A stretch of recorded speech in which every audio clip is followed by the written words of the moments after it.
Assalamualaikum warahmatullahi wabarakatuh.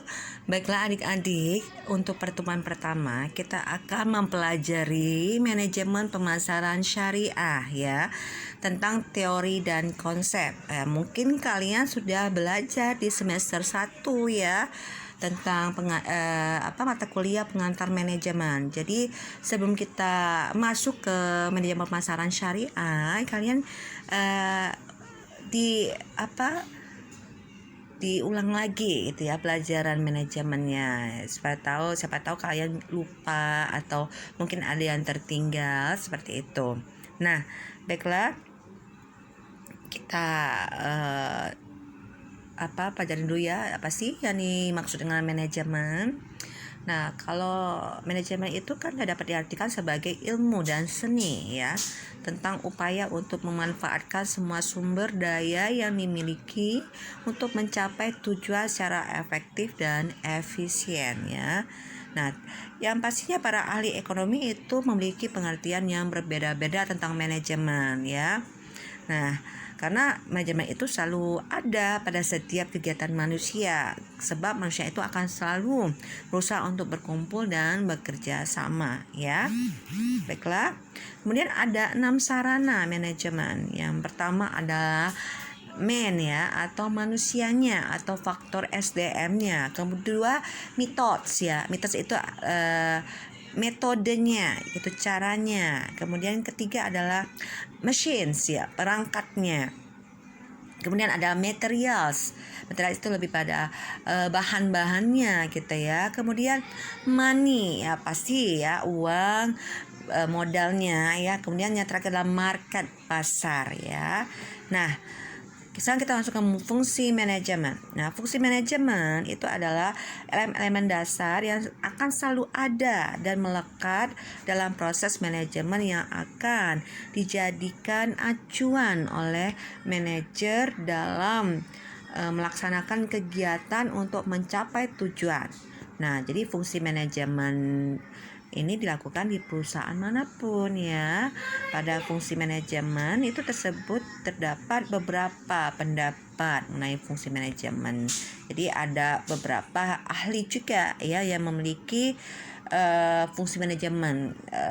Dia mengkelompokkan apa saja sih fungsi manajemen. Nah, yang pertama itu adalah George R. Terry.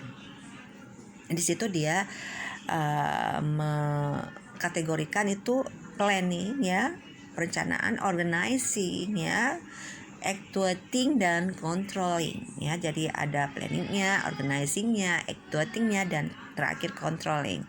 Ada juga menurut Harold Kohns dan Cyril O'Donnell ya, itu dia ada planningnya sama, organizingnya sama, tapi ada tambahan staffing, directing, dan controlling. Jadi ada dia lebih ke struktur dan juga lebih ke arahan gitu ya.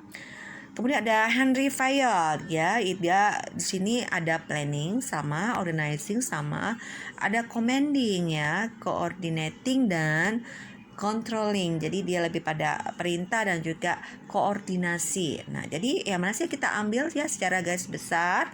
Jadi yang kita jabarkan, menyimpulkan bahwa fungsi manajemen itu ada 3 ya. Yang umum digunakan yaitu perencanaan, pengorganisasian, dan pengontrolan. Oke, kita masuk secara detail ya.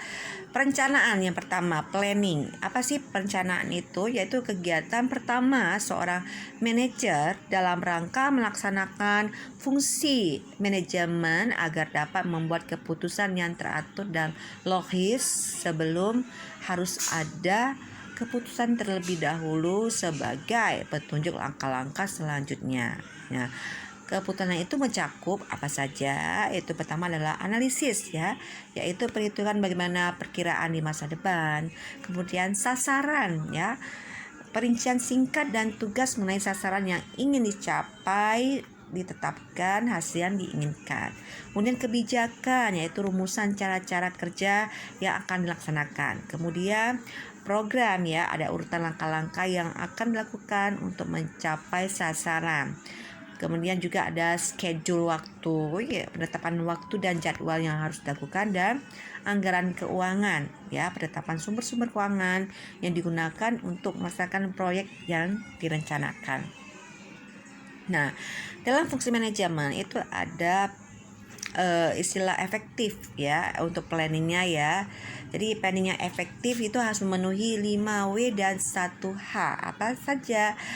5W itu adalah what, why, where, when, who, dan satu hanya how, ya.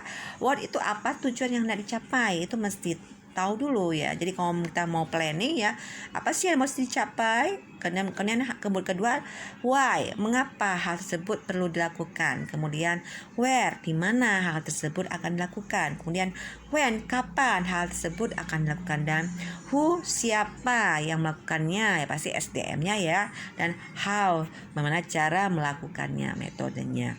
Nah, fungsi perencanaan bermanfaat untuk hal-hal berikut. Pertama, mengimbangi ketidakteraturan dari perusahaan, ya. Karena biasanya itu kalau perusahaan itu sudah merugi, itu pasti ada yang tidak imbalance lah, ya, di perusahaan ada sesuatu gitu, ya.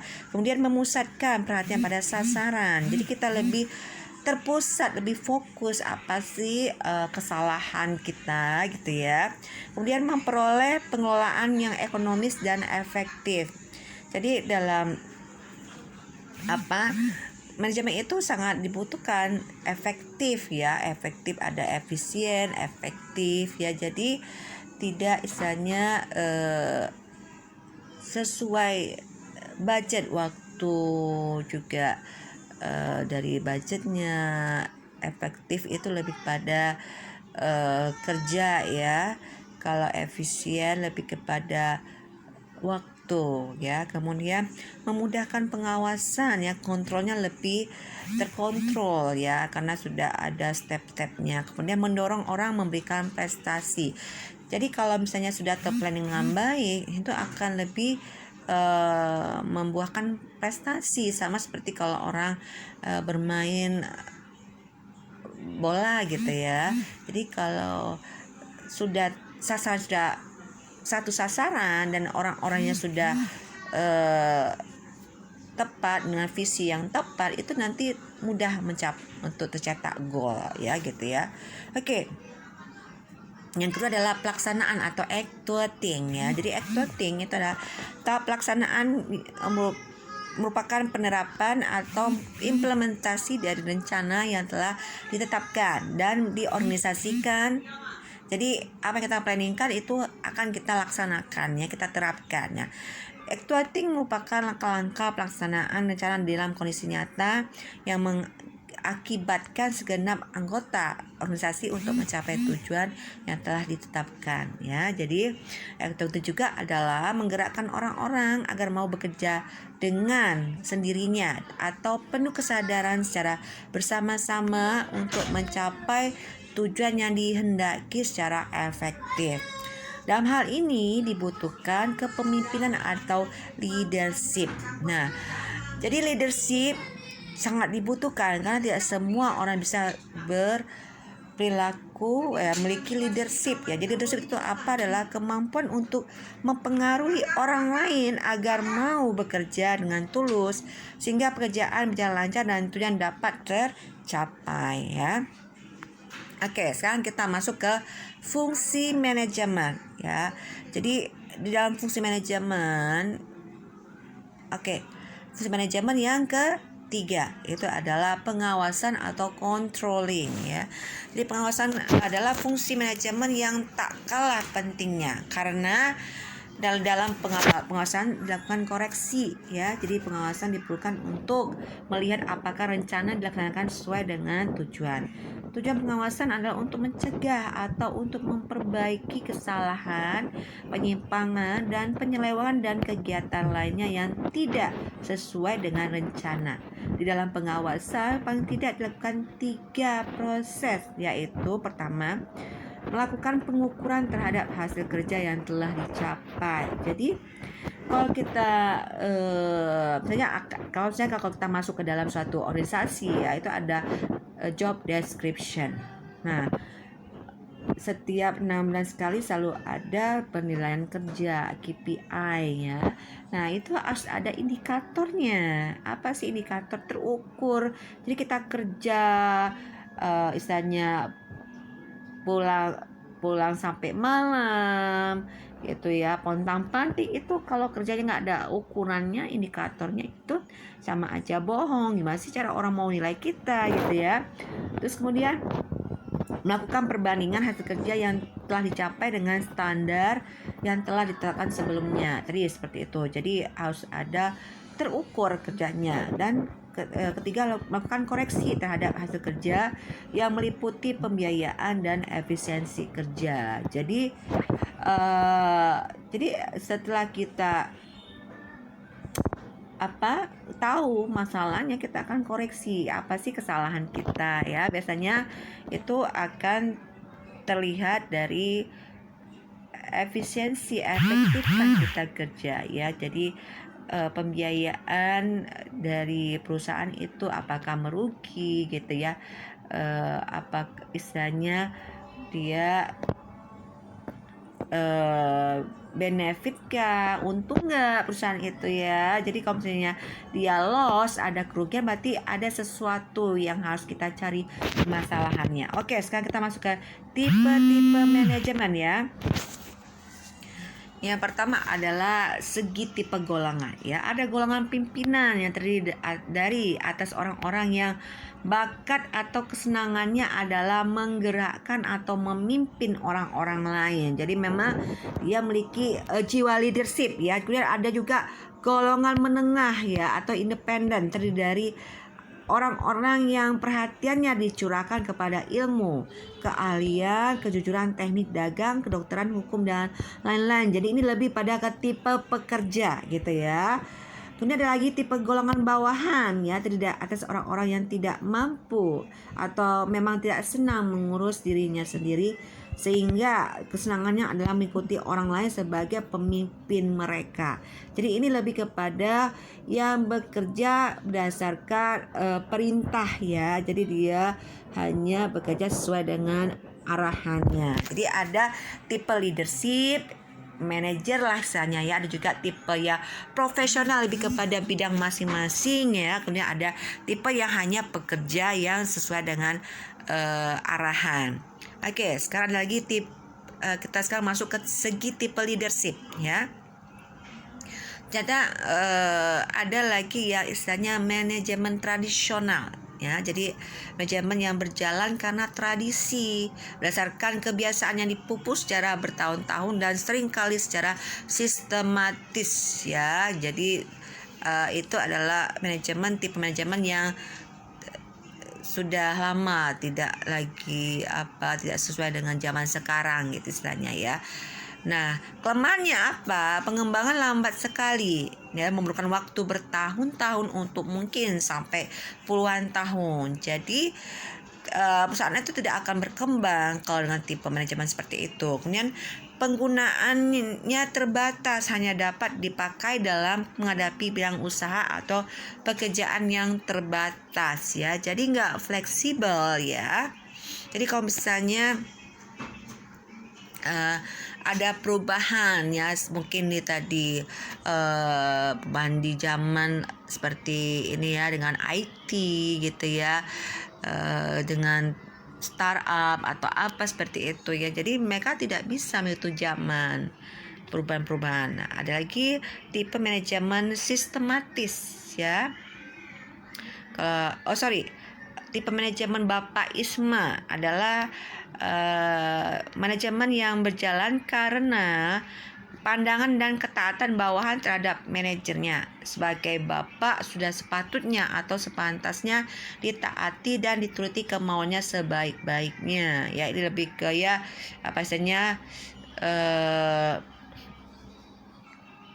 pokoknya yang bikin bos senang lah gitu ya. Kelemahannya itu pertama, pengurusan daripada hal-hal yang zakelijk atau tegas itu didasarkan atas perasaan subjektif sehingga selalu akan gagal. Kemudian penggantian pimpinan sukar oleh sebab tidak banyak orang yang dapat berperan sebagai bapak. Kemudian manajemen semacam itu hanya dapat digunakan dalam lingkungan usaha kecil, ya. Kemudian kerjasama atas dasar perasaan lambat laun akan mengalami keretakan yang tidak dapat diperbaiki dengan menggunakan perasaan. Jadi di sini lebih kerjanya lebih pada subjektif, ya, tidak objektif, jadi tidak profesional seperti itu, ya. Nah, jadi ada lagi manajemen sistematis, ya. Jadi jenis manajemen yang terutama digemari oleh para insinyur dan teknisi pada umumnya berjiwa eksakta, ya, daripada ilmu pengetahuan gitu, ya. Penyelenggaraan pekerjaan dalam rangka manajemen sistematis ini termasuk orang-orang dan alat-alatnya di pola sebelumnya menurut dari tindakan-tindakan serta gerak dan jumlah-jumlah atau kualitas kerjanya. Kelemahannya, manajemen seperti ini hanya dimungkin untuk pekerjaan-pekerjaan yang dapat diukur dan dikalkulasi secara eksak, kemudian ditata seperti permainan tata letak, lebih pada seperti perusahaan, ya, pabrik gitu, ya. Kemudian kurang luas, memerlukan pekerjaan dapat bekerja mekanis, rasional dan terutama sukar guna mengikuti keadaan yang berubah-ubah serta cepat, ya.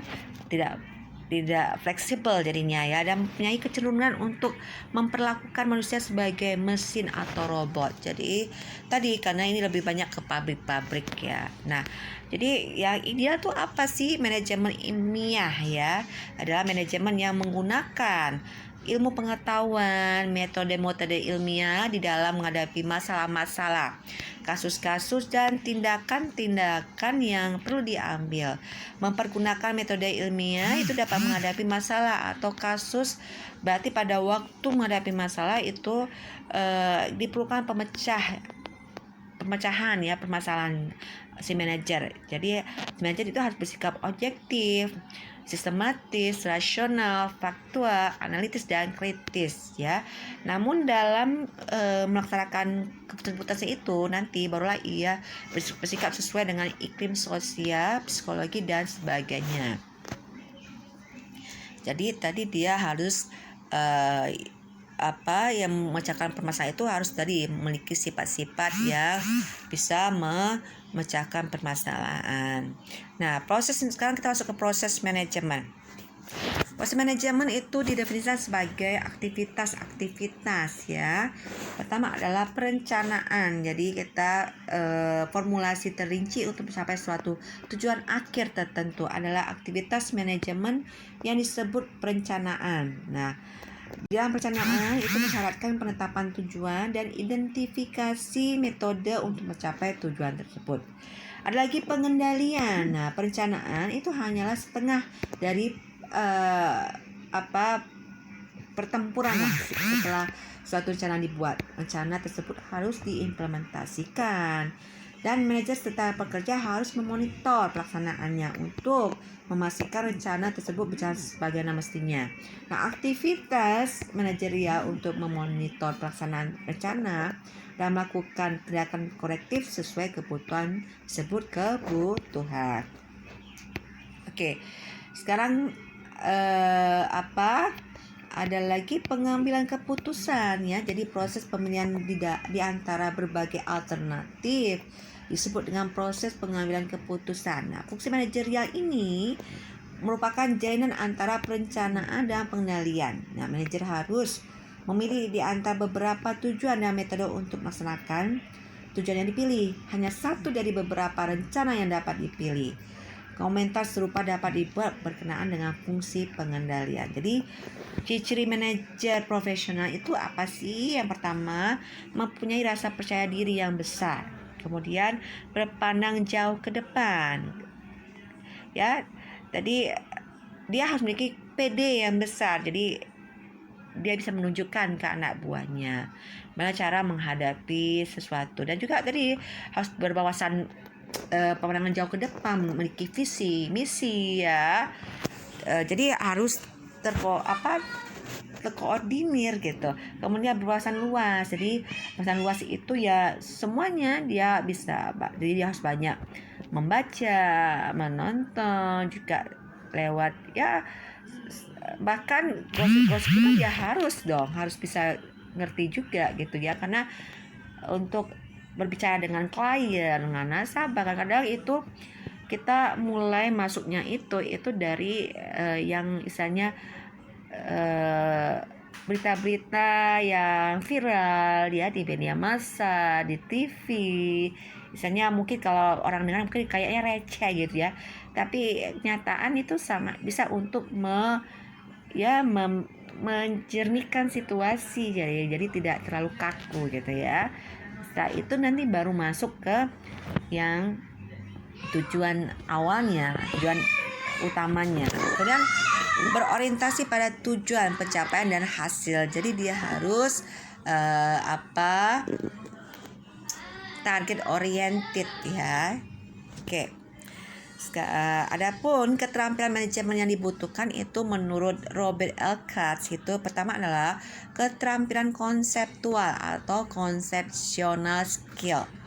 Ada lagi 2 keterampilan berhubungan dengan orang lain atau humanity skill. Kemudian ada keterampilan teknis atau technical skill. Kalau menurut Ricky Griffin itu pertama keterampilan manajemen waktu. Ada lagi keterampilan membuat keputusan dan organisasi ya. Jadi ada yang dia sudah lebih kepada konsep teknisnya, tapi di sini kalau menurut Ricky dia lebih pada manajemen waktu ya. Oke, sekarang implementasi manajemen pada perbankan atau organisasi. Jadi apa sih implementasinya gitu ya? Jadi dalam organisasi itu organisasi itu berarti menciptakan suatu struktur dengan bagian-bagian yang terintegrasi sedemikian rupa sehingga hubungan antara bagian-bagian yang dipengaruhi oleh hubungan mereka dengan keseluruhan struktur tersebut. Sedangkan pengorganisasian sendiri mempunyai arti yakni sekelompok orang-orang yang bekerja sama dengan menempatkan tugas, fungsi, wewenang dan tanggung jawab masing-masing untuk mencapai suatu tujuan. Nah, berikut beberapa pendapat para ahli mengenai definisi dari organisasi ya. Nah, ini ada beberapa yang memiliki definisi sendiri. Pertama adalah Profesor Dr. Sonam Pesiagian ya. Jadi dia situ organisasi adalah bentuk persekutuan antara 2 orang atau lebih yang bekerja sama secara formal terikat dalam rangka pencapaian suatu tujuan yang telah ditentukan dalam ikatan yang mana terdapat seseorang, beberapa orang yang disebut atasan dan seseorang atau sekelompok yang disebut dengan bawahan. Jadi yang kedua yaitu Dr. Andes Malayu SP Hasibuan. Jadi organisasi ialah suatu sistem perserikatan formal, berstruktur dan terorganisasi dan sekelompok yang bekerja sama dalam mencapai tujuan tertentu. Jadi organisasi hanya merupakan alat dan wadah saja. Nah, ada lagi Profesor Dr. M. Prajudi Armosudiro ya. Organisasi adalah struktur pembagian kerja dan struktur tata hubungan kerja antara sekelompok orang pemegang posisi yang bekerja sama secara tertentu untuk bersama-sama mencapai tujuan tertentu. Kemudian ada lagi James D. Mooney. Organization is the form of every human organization for the assignment of common purpose, atau organisasi adalah setiap bentuk kerjasama untuk mencapai suatu tujuan tertentu. Lagi menurut Chester L. Bernard tahun 1938, organisasi adalah sistem kerjasama antara 2 orang atau lebih ya, atau define organization as a system of cooperative of 2 or more persons yang sama-sama memiliki visi dan misi yang sama. Nah, ada juga terakhir adalah Paul Preston dan Thomas Zimmerer. Jadi menurut mereka adalah sekumpulan orang-orang yang disusun dalam sekelompok yang bekerjasama untuk mencapai tujuan bersama ya. Atau organization is a collection people arranged into groups working together to achieve some common objective ya. Nah, itu tadi beberapa istilah-istilah pengertian organisasi oleh para ahli ya. Nah, jadi fungsi organisasi itu adalah adanya pembagian tugas dan penggolongan kegiatan perusahaan. Kemudian pembagian tugas kegiatan perusahaan kepada kelompok yang telah ditetapkan. Dan ada lagi menentukan kegiatan yang dilakukan untuk mencapai tujuan perusahaan. Nah, saya mempunyai fungsi pengorganisasian juga mempunyai tujuan, yaitu pertama kemudahan dalam pelaksanaan tugas ya. Kemudian karena dengan adanya organisasi akan lebih untuk pekerjaan-pekerjaan itu akan lebih terselesaikan dengan orang-orang SDM-nya ya. Kemudahan di pimpinan dalam melakukan pengawasan ya, karena sudah ada struktur organisasi, jadi pimpinan akan lebih mudah dalam pengontrolan. Kemudian kemudahan dalam menentukan orang-orang yang dipercaya dalam melaksanakan tugas. Jadi dalam satu struktur organisasi itu akan ada bagian apa dan apa job desk-nya, jadi sudah lebih memudahkan ya. Nah, pentingnya mengenai organisasi pertama adalah terciptanya hubungan yang baik antara anggota organisasi. Kemudian setiap anggota mengetahui tugas dan tanggung jawabnya dalam rangka mencapai tujuan yang telah ditetapkan. Kemudian spesialisasi dalam melaksanakan tugas. Nah, itu tadi mengapa organisasi itu penting ya, karena dengan adanya tadi struktur organisasi tadi akan lebih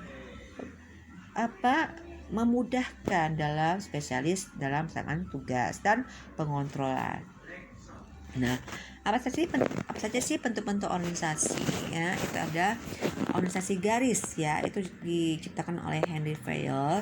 Jadi dia organisasi ini hanya mengenal satu komando, satu wewenang yang turun langsung dari pemimpin ke bawahan, mulai dari manajer puncak langsung ke mandor ya, bawahan, dan bertanggung jawab langsung pada atasan. Jadi dia lebih pada satu komando ya. Kemudian organisasi garis dan staf diciptakan oleh Harrington L. Mason ya. Jadi maka bentuk organisasi yang mengambil kelebihan-kelebihan dari organisasi garis seperti adanya pengawasan secara langsung, serta mengambil kelebihan-kelebihan dari organisasi staf seperti adanya spesialisasi kerja.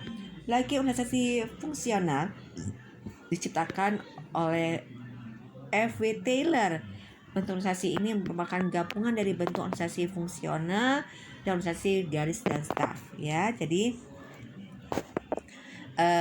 ada beberapa jenis-jenis organisasi ya. Oke.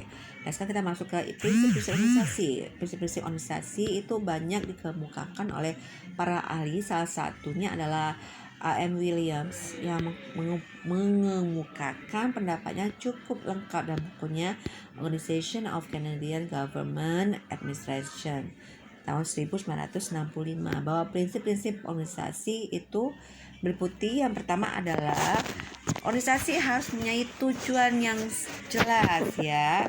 Jadi itu ya tadi, organisasi dibentuk atas dasar adanya tujuan yang ingin dicapai. Dengan demikian tidak mungkin suatu organisasi tanpa adanya tujuan. Misalnya organisasi pelayanan kesehatan seperti rumah sakit, puskesmas ya. Jadi yang dicapainya adalah tujuan adalah untuk memberikan pelayanan kesehatan yang berkualitas dan lain-lain. Kemudian kedua adalah prinsip skala hierarki ya. Dalam satu organisasi itu harus ada garis kewenangan yang jelas dari pimpinan, pembantu pimpinan sampai pelaksana, sehingga dapat mempertegas dalam pendelegasian wewenang dan pertanggungjawaban dan akan menunjang efektivitas jalannya organisasi secara keseluruhan. Kemudian ketiga, prinsip kesatuan perintah. Dalam hal ini seseorang hanya menerima perintah atau bertanggung jawab kepada seorang atasan saja ya.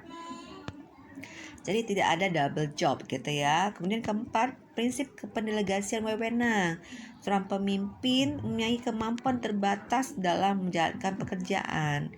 Jadi pemimpin itu bukan Superman gitu ya, bisa semua ya. Sehingga perlu dilakukan pendelegasian wewenang kepada bawahan. Nah, Penjabat yang diberi wewenang itu harus dapat menjamin tercapainya hasil yang diharapkan. Dalam pendelegasian wewenang yang dilimpahkan meliputi kewenangan dalam pengambilan keputusan, melakukan hubungan dengan orang lain, dan menekan tindakan tanpa minta persetujuan lebih dahulu pada atasannya lagi. Biasanya itu kadang-kadang ada atasan langsung ya, ada atasan tidak langsung ya.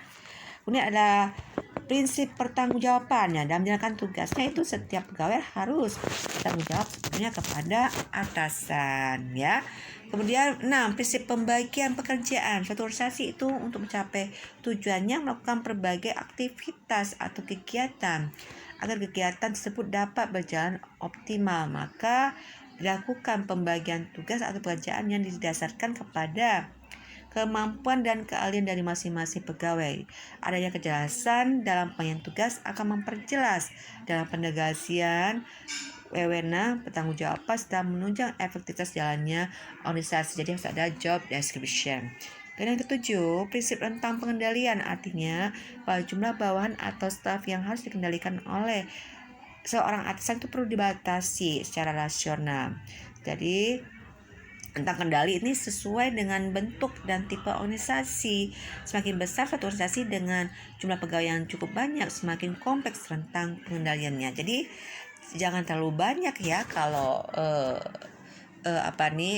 memiliki bawahan. Jadi secara rasional lah ya.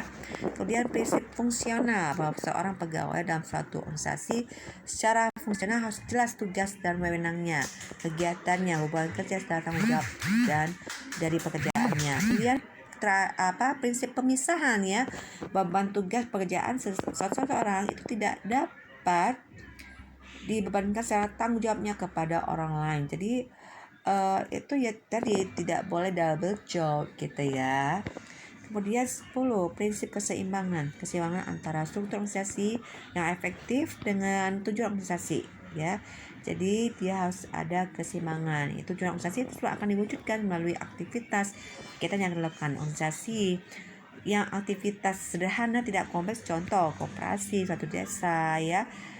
Struktur organisasi akan berbeda dengan organisasi koperasi yang ada di kota besar. Jadi harus seimbang ya. Kemudian ada prinsip fleksibilitas. Jadi organisasi harus senantiasa melakukan pertumbuhan dan perkembangan sesuai dengan dinamika organisasi sendiri, internal factor dan juga karena ada pengaruh di luar atau external factor, sehingga organisasi mampu menjalankan fungsi dalam mencapai tujuannya. Jadi harus bisa fleksibel gitu ya, mengikuti perkembangan ya. Kemudian terakhir, prinsip kepemimpinan. Dalam organisasi apapun bentuknya diperlukan adanya kepemimpinan atau leadership, atau dengan kata lain organisasi mampu menjalankan aktivitasnya karena adanya proses kepemimpinan yang digerakkan oleh pemimpin organisasi tersebut. Nah, jadi apa sih sebab keberhasilan dan ada kegagalan organisasi ya? Keberhasilan atau kegagalan organisasi pasti berhubungan dengan peran para anggotanya.